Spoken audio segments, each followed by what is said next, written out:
The R6 is a camera that has gotten trashed and hated a bit online, but it's also a really capable hybrid camera. So I have been talking about getting it for a long time, and I finally took the plunge and bought the R6. So today I'm going to talk about why I bought it and why it's such a great tool for what I need it to be, and why it might be the best hybrid camera option for you, or why it might not be. So first, just a kind of quick spec rundown, and I have already done a full review on this camera, so if you're interested in knowing more about the specs of this camera, I will link that video here and you can go check that one out. But just a quick rundown, like I said, so this is a 20.1 megapixel photo camera, and it can take those photos at up to 12 frames per second with a mechanical shutter and up to 20 frames per second with an electronic shutter. Video-wise, it shoots 4K video that is actually shot and recorded at 5.1K and downsampled to 4K, and that downsampled 4K is available in 24, 30, and 60 frames per second, or 25 and 50 frames per second if you're in a PAL region, and it also shoots at 1080 up to 120 frames per second. And then this camera, along with the R5, those were the first two cameras to debut Canon's dual pixel autofocus version 2 autofocus system, and so this camera, along with that, has animal and human eye tracking autofocus. The autofocus points cover the entire sensor. All of the autofocus capabilities are available in all of the modes and frame rates in both video and photo, and this is the best autofocus system I've ever used. And the R6 also has two UHS 2 SD card slots. Ergonomically, the R6, along with the R5, is my favorite ergonomic design in a photo or hybrid camera, and really it improves on what was an already great ergonomic design in the R, but also adds to the comfort and feel of the shooting some pretty awesome functionality stuff as well. So the R6 uses the LPE6NH battery, which is the newest version of the LPE6 battery that Canon has been using for a long time, and those batteries are backwards and forwards compatible, so you can use any of those batteries that you already have with this camera as well. The R6 also has a 3.69 megapixel EVF, and that EVF can be set to a refresh rate of up to 120 frames per second, and this is a really great EVF. We also then have a 3-inch vari-angle touchscreen LCD monitor, and this is a great LCD, and regardless of your, I guess, opinions on what is the most desirable for you, the flip screen is the most versatile option because you can just use it and see it from the most different vantage points. Now, the R6 has a mode dial to change between video shooting and photo shooting, as well as manual and automatic and programmable modes and that kind of thing. And I will say that I definitely actually prefer the way that the R and the R5 do it, in that they don't have a mode dial and you just use 3 buttons to switch between modes, because you can do that while you're looking through the EVF or looking at the back of the screen. You don't have to look at your mode dial to see what mode you're in and what mode you want to go to.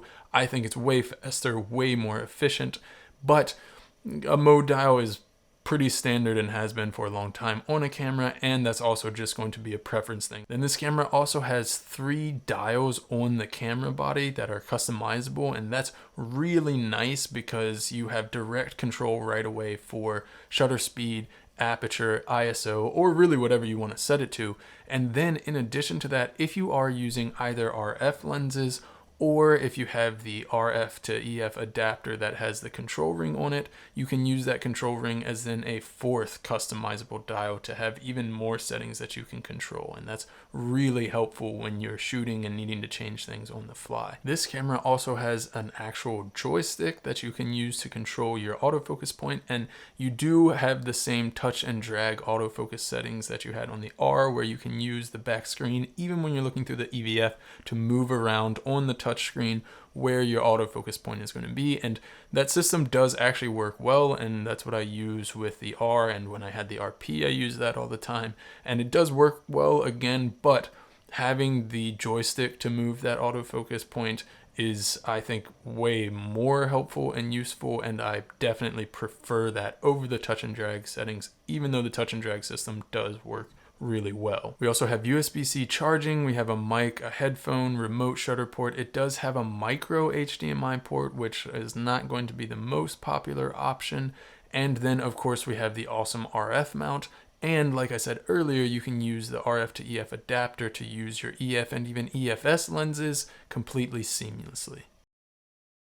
So when it comes to photography, I want to address the first question that most people ask first, and that is 20 megapixels enough resolution? And if you are asking that question, the answer is yes. If you have some sort of specific resolution requirement for any of the work that you do, you already know what that resolution requirement is, and so you don't have to ask that question. And if you did have some sort of specific resolution requirement for any of the work that you were doing, and 20 megapixels didn't cut it, it would then be unlikely that 24 or 30 or 33 megapixels would work for that anyway, and you would probably have to use a specifically high resolution camera for that work anyway. And high resolution requirements are pretty niche in photography work. And 20 megapixels is still a good amount of resolution, and you still have a decent amount of room for cropping. And specifically with this sensor on the R6, it is a really detailed, sharp sensor. You get a lot of details in the photos that are coming off of the sensor, and even more detail, I would say, than some sensors that actually have higher resolution count. And the 20 megapixel photos that are coming off of the R6, you can definitely use even for printing large size photos. So now to the actual image quality, and the image quality on this camera is great. You have the awesome Canon colors coming off of the sensor, and it also has way upgraded dynamic range from any of the previous generations of Canon cameras, and the dynamic range performance is actually really impressive and looks really great. And then you also have with this camera really awesome high ISO performance, and you can shoot really high before getting a ton of noise, and even when noise does start coming into your images, it's actually like pretty pleasing looking noise. It looks a lot more like film grain, and you don't get a lot of color noise in the noise from these images, even at high ISO. And that's looks a lot nicer to start with anyway, and is a lot easier to work with in post than something that does have a lot of color noise in it. The autofocus performance on this camera is ridiculous, and even when I've been shooting in burst mode, it's actually difficult to go back and find photos that are out of focus unless I was just not having the focus point where I wanted, or I was controlling and doing something wrong on my end, even at high burst. And speaking of which, the fact that it can shoot 12 frames per second mechanically and up to 20 frames per second electronically is just insane. And again, even shooting at those high speeds, it still basically doesn't miss with the autofocus. And we also have the IAF for humans and animals, and I will say the animal eye autofocus is the best animal eye autofocus that I've used. And even with my dog, he typically has hair covering his eyes, and it's really hard for autofocus to track his eyes and get shots where his eye is actually in focus. But this is, from the R6, the best performance that I've seen, and actually does really well at getting his eye in focus. There's also a vehicle tracking feature coming to the autofocus system via firmware in the next couple weeks, and depending on when you're watching this, the update will either already be available or at most be a couple weeks away. And that'll definitely be useful if you shoot a lot of vehicles, especially vehicles in motion or something like that. The R6 also has in-body image stabilization, and the in-body image stabilization in photography works really well. But I will say, for me, image stabilization in body for photography is really not a big deal, because I very rarely shoot telephoto beyond 85 millimeters, and if you're shooting at focal lengths 85 millimeters and below, the image stabilization isn't going to typically play a huge role if you're shooting any kind of subject that moves, so humans, animals, even tree leaves, because in order to get very much advantage from any kind of image stabilization, you would have to turn the shutter speed slow enough that even if the image itself is sharp, your subject is probably going to be blurry because of moving even just a little bit back and forth. Now, when you get into more telephoto focal lengths, then it is definitely going to be very helpful. And if you are shooting subjects that aren't moving at all, like maybe a skyline or just some objects that are sitting around and not moving, then it will be helpful there as well. And it's certainly a cool option to have. I don't have any problem with it and it works great, but for me, it's not a deciding factor in photography. Now, one thing that comes from this camera having in-body image stabilization is that if you're on a tripod trying to get shots in a row for compositing in post, when the shutter goes off, and definitely in between turning the camera on and off, the sensor can actually shift from shot to shot, and that makes it really difficult to use for, again, compositing images in post, because those shots are going to be just barely off composition-wise, and sometimes even noticeably composition-wise.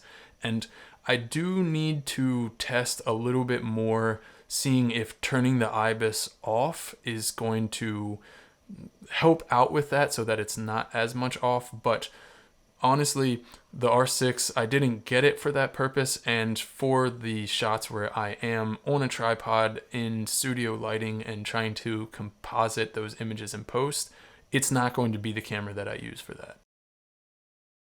So now to video, and this is where I think the R6 actually starts to beat out the competition, but it's also the differentiator where the R6 is not for everyone. And what I think is a huge differentiator here for the R6 is the fact that it is a full frame camera that shoots full frame 4K 60 frames per second. And right now, it is the only camera under $3,000 that does give you full frame 4K at 60 frames per second. And not only that, all of the 4K modes are 5.1K downsampled to 4K, which means that this is really the best option for 4K full frame 60 frames per second under $5,000 right now. And again, with this downsampling, that makes it one of the best cameras for 4K 24 and 30 as well. And while we're on the topic of 4K, there are some overheating issues with the 4K in this camera.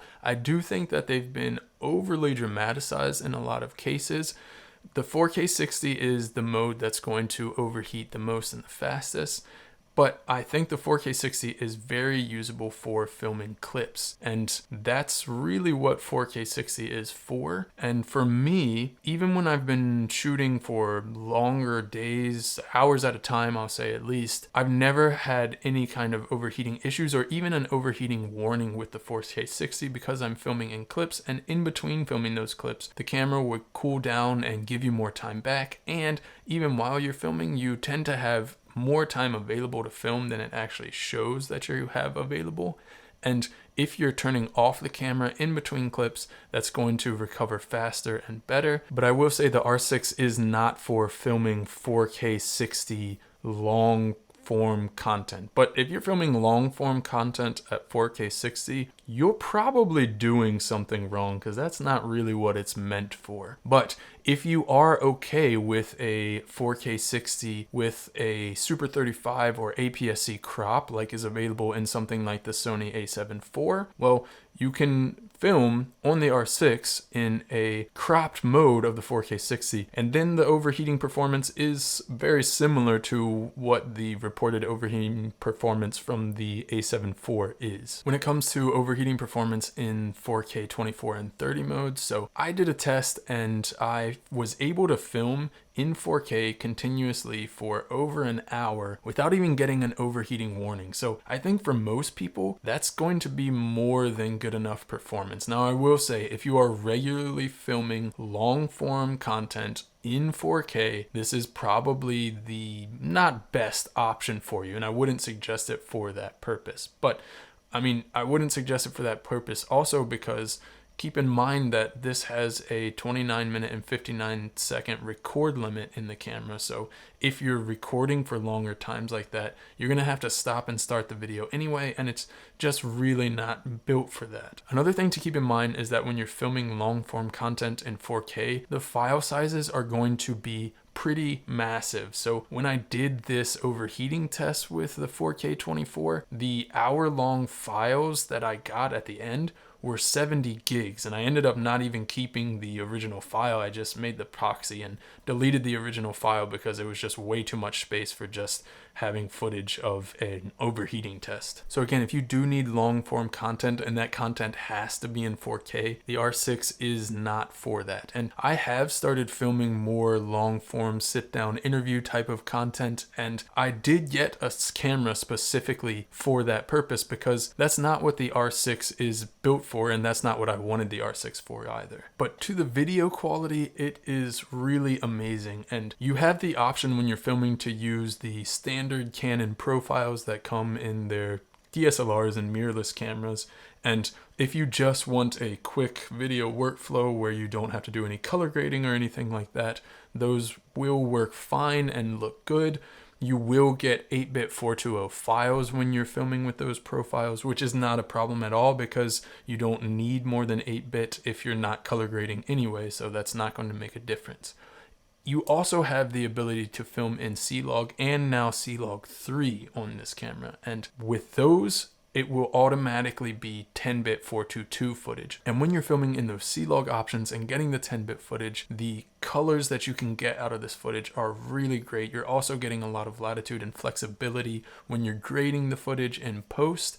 And it has been brought up, and I will say that the R6 does tend to the warmer side of colors, so your footage might be a little bit warmer than you expected, but again, with the 10-bit footage, you have so much flexibility. That's easy to just cool off a little bit in post that you can do really quickly, and the footage looks great because it has that flexibility in the 10-bit footage. Now, one thing that's a bit of a downside here is the file formats in video. If you are filming with just those Canon profiles, the standard and Old Faithful and that kind of stuff, you're going to get, again, 8-bit colors in an H.264 file, and that's going to be easy to handle, no worries there. But the C-Log 10-bit footage is in an H.265 file, and those are pretty difficult to work with in editing softwares. And the M1 Max are a little bit better with this, although they aren't as good as people were hoping they were going to be with this, and you're still going to have workflow issues.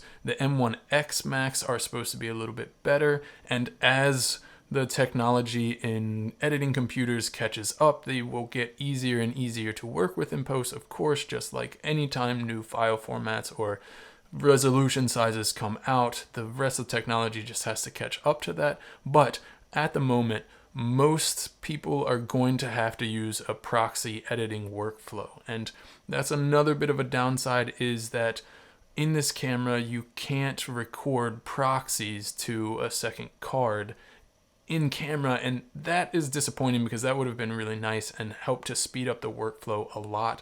But I will say that is on par with the competition in this price range. The Sony cameras, the a7S III and the a7 IV, can't record proxies to the second card either. And one thing in comparison with the a7 IV is that the R6 can record all of its files and format options to a second card in video, and it's not limited as to which formats and options you can record on the second card, and that's really nice. The R6 also has in-body image stabilization, and the IBIS system in this camera for video works really great. Like, it's amazing how stable you can get handheld footage with this. When you're filming at normal and telephoto focal lengths, the footage can just look really great if you're just aware of trying to get stable footage in combination with the IBIS. And if you have any lenses that have built-in image stabilization as well, those can work together and get you some really great stable footage. Now, it does get problematic when you're filming at ultra wide angles and you get a lot of jello effect and warping in the corners, and I would not suggest using the IBIS system with any focal length wider than 24 millimeters. We also have the option of filming 120 frames per second at 1080 in the R6, and the quality on this is really solid. It's good 1080 footage, and I don't have any complaints with the 120 frames per second footage in this camera. And if 4K is not a specific requirement in your project, which, let's be honest, it rarely is a specific requirement, then this 1080 footage, even if you're upscaling it to fit with your 4K footage, is really solid and can definitely hold up. And then I talked earlier about a firmware update that's coming out for the R6 in the next couple weeks, and one of the really exciting things that is supposed to be coming out with that update is that we are going to get the ability to set a custom white balance easier in the camera. And right now the way that it works is that you would have to go into photo mode, take a photo of a white background or something in the scene that you're trying to shoot, and then set your custom white balance in the menu off of that, and then choose custom white balance. And honestly, it's just so clunky and slow that I never use that, and just am trying to dial in the Kelvin temperature based on the scene and looking at the screen. But we're supposed to be able to have, similar to like the cinema cameras in the Canon line, the ability to just set custom white balance while you're in video mode already, and that's going to make it way easier to get really nice looking footage with your white balance dialed perfectly into your scene. So who's this camera for? And again, I think this is the hybrid camera to get. It has awesome quality in both photo and video. And in video, yes, there are some limitations with the 4K. With the 4K 60, you are going to get overheating quicker, but there's a few ways to get around that, and one is to use the cropped 4K 60 mode, which, yes, then it's not going to be full frame 4K 60, but when we're talking about the price point that the R6 is at, none of the other options even have the ability to film full frame 4K 60. So when we're talking about a hybrid camera option at this price point with 4K 60, it's still the best option because it's the only one that has any type of full frame available, at least until it overheats. Now you can also use an external recorder to get around the overheating issues in the 4K modes, and that's also going to be potentially an advantage because you can then film ProRes, and that's going to be much easier to work with in post and edit than the H.265 files that do come off of this camera, but that is adding hardware and cost to the setup, and that's not going to be an option for everyone. And for photography, there's no actual limitations here, and we get better performance than the competition at this price range because we have 20 megapixel images that we can shoot up to 12 frames per second with a mechanical shutter, and then we're getting uncompressed RAW at 12 frames per second, and then we can go up to 20 frames per second with the electronic shutter. And again, 20 megapixels, that's actually a really nice kind of sweet spot to be in. These images off of this camera are great, and 20 megapixels is going to be plenty of resolution for anybody that really doesn't need specific high resolution requirements for something. And because of those 20 megapixel files, even when you're shooting uncompressed RAW, you're going to have much smaller file sizes than something that's a more high resolution camera. And if you are a dedicated video shooter, well, don't buy a hybrid camera, buy a dedicated video camera. So is the R6 a perfect camera? Yes. For me, it is. For my needs, yes. But for you, it depends. What do you need from a hybrid camera? And does the R6 fit those needs? But let me know in the comments below. What do you need from a camera? And do you think the R6 fits that or not? And why or why not?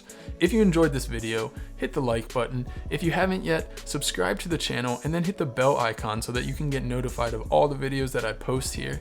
If you're interested in the R6 or any of the other cameras or gear that I talked about in this photo, in the description below, I'll have affiliate links, and if you purchase through those links at no extra cost to you, it'll help you to support this channel so that I can continue making videos for you guys. Thanks, see ya.